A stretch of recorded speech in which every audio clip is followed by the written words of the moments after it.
Antes de empezar, estas historias que vas a escuchar están basadas en experiencias reales. Ponte cómodo. Baja un poco la luz si puedes. No necesitas mirar la pantalla. A veces, cerrar los ojos es la mejor forma de escuchar. El bulto en la cama. Nunca he sabido explicar bien por qué aquella noche empezó a sentirse distinta incluso antes de que ocurriera nada. La casa de mi abuela siempre había tenido algo extraño. No miedo, pero sí una presencia silenciosa, como si las paredes escucharan. Esa semana mi madre y yo nos quedamos a dormir allí, algo completamente normal, o eso creía. Estaba estirando la cama de la habitación donde iba a dormir. Las sábanas olían a jabón antiguo, ese que solo se usa en casas viejas.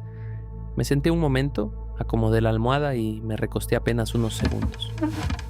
Entonces lo sentí. Bajo la colcha, a la altura de mis piernas, había un bulto. No era grande, tenía el tamaño de una naranja grande, quizá un poco más, compacto, definido, como si algo pequeño estuviera encogido allí. Pensé que sería una arruga, una prenda olvidada, algo lógico. Extendí el dedo y lo toqué. Aquello se movió, no saltó, no huyó.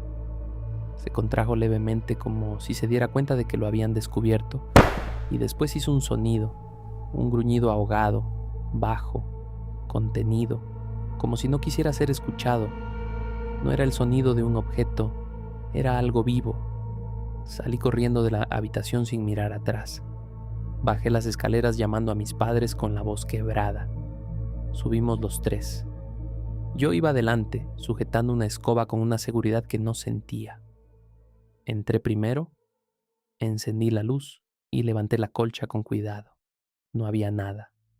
La cama estaba lisa, inmóvil, perfecta. Mis padres dijeron que había sido mi imaginación, que quizá estaba medio dormido, que en esa casa no entran animales, que no podía hacer nada. Me hablaron con calma, pero en sus ojos vi algo más, alivio, como si prefirieran creer cualquier explicación antes que otra cosa. Yo no discutí, pero sabía lo que había sentido. Esa noche dormí mal, y desde entonces, cada vez que me acuesto, reviso la cama, miro debajo, paso la mano despacio, escucho. Recuerdo historias antiguas que se cuentan en voz baja sobre cosas pequeñas que se esconden en casas viejas y no les gusta ser vistas. En la mesita de noche, al alcance de la mano, hay un machete. No porque crea que vaya a usarlo, sino porque me hace sentir que si algo vuelve a acomodarse en mi cama, no estaré completamente indefenso. A veces me digo que fue solo miedo, o sueño, o sugestión. Pero otras noches, cuando la casa está en silencio absoluto, tengo la sensación de que algo aprendió a quedarse quieto, esperando a que vuelva a acostarme solo. Cuando Trip volvió a jugar aquella noche de diciembre, no tenía nada de especial. Había sido un día largo, como casi todos, desde que Trip murió. El cansancio se había vuelto una forma de rutina, una capa silenciosa que me acompañaba incluso cuando lograba dormir. Acosté a mi otro hijo, apagué las luces de la casa y me dejé caer en la cama con la esperanza simple de descansar unas horas seguidas. No sé cuánto tiempo pasó hasta que me desperté. No fue un sobresalto, sino algo más suave, más extraño.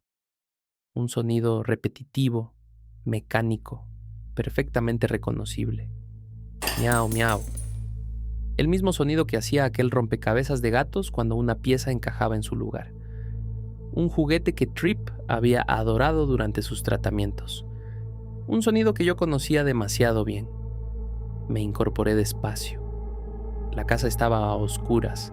El pasillo permanecía inmóvil. La puerta del cuarto de mi hijo cerrada, exactamente como la había dejado. Abrí la puerta del dormitorio y escuché el silencio más absoluto.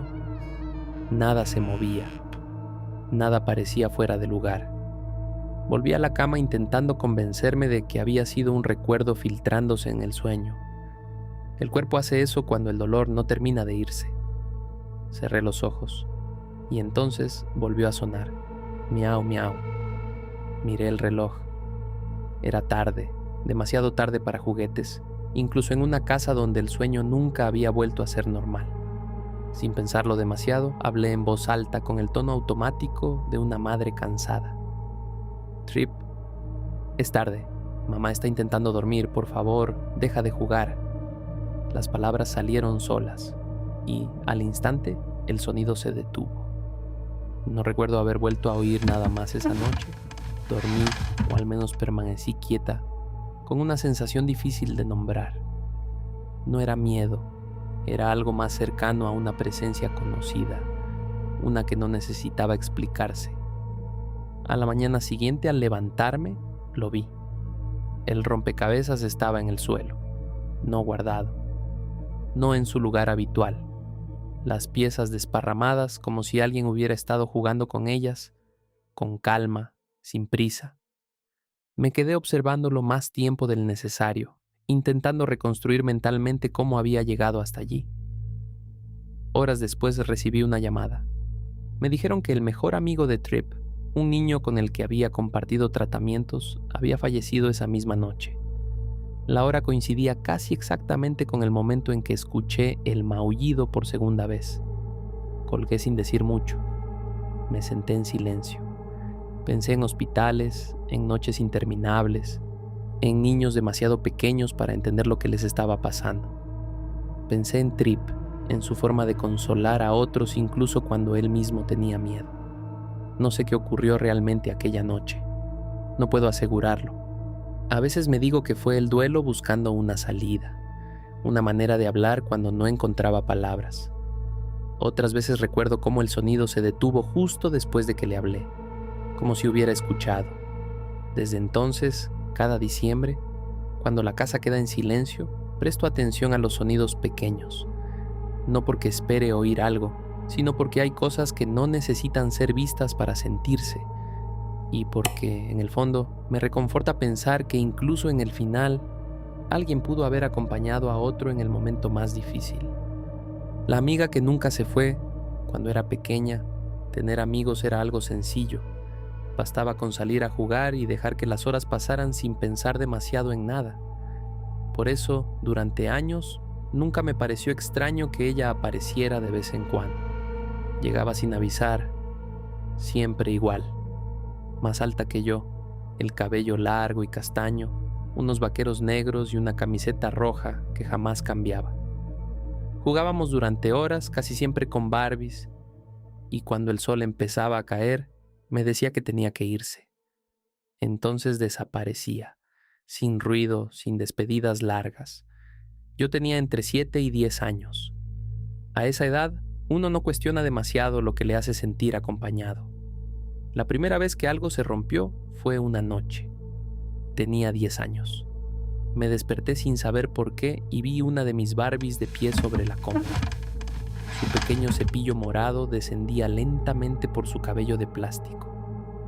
No veía manos, no veía a nadie, pero supe con una certeza que aún hoy me cuesta explicar que era ella. Me incorporé en la cama y hablé con una firmeza que no sabía que tenía. Le dije que no me gustaba lo que estaba haciendo, que me estaba asustando. El cepillo se detuvo, la muñeca se tumbó. El silencio volvió a ocupar la habitación. Me acosté de nuevo y me dormí, como si aquello hubiera sido suficiente. Nunca volvió a aparecer. Años después, ya adolescente, hablé con mis padres. Mi madre lo tomó como una imaginación infantil. Mi padre, en cambio, guardó silencio unos segundos antes de admitir que él también la había visto alguna vez. Ambos coincidieron en algo. No era una persona real. Pasaron casi 10 años más. Volví a la casa de mi infancia para recoger las últimas cosas. Al día siguiente mi padre me llamó. Me pidió algo extraño, que fuera a despedirme de mi amiga. Me contó que la había visto cruzar el baño mientras se duchaba, que la puerta de mi antiguo cuarto se había abierto sola, que había intentado hablarle, pero ella no parecía escucharlo. Regresé. Mi habitación estaba vacía, pero olía distinto. a incienso. Nunca se había encendido nada allí. Me senté en el suelo y hablé. Le conté mi vida, mi trabajo, mi edad, todo lo que había cambiado. Le di las gracias por haber sido mi amiga. Le pedí perdón por cómo terminó todo. Le dije que no quería que estuviera sola, que si quería irse, podía hacerlo ahora. Apagué la luz y cerré la puerta. Al alejarme escuché cómo se abría de nuevo, y una voz clara, familiar, susurró: sí, ya. Hoy tengo 36 años. El año pasado nació mi hija. Una noche, agotada, la mecía en la oscuridad cuando sentí el impulso de hablar en voz alta. Presenté a mi bebé, conté mi historia. Dije mi edad, mis miedos, lo improbable que había sido llegar hasta allí. Entonces la escuché reír suavemente, suspirar y susurrar, casi sin aire, como si no quisiera despertarla. Es hermosa. No he vuelto a tales hablarle desde entonces, pero a veces me pregunto si algunas presencias no se van nunca del todo, si solo esperan a que alguien vuelvas a necesitar ser escuchado. Si alguna de estas historias se te ha quedado rondando la cabeza, puedes suscribirte al canal. Aquí seguimos guardando más archivos.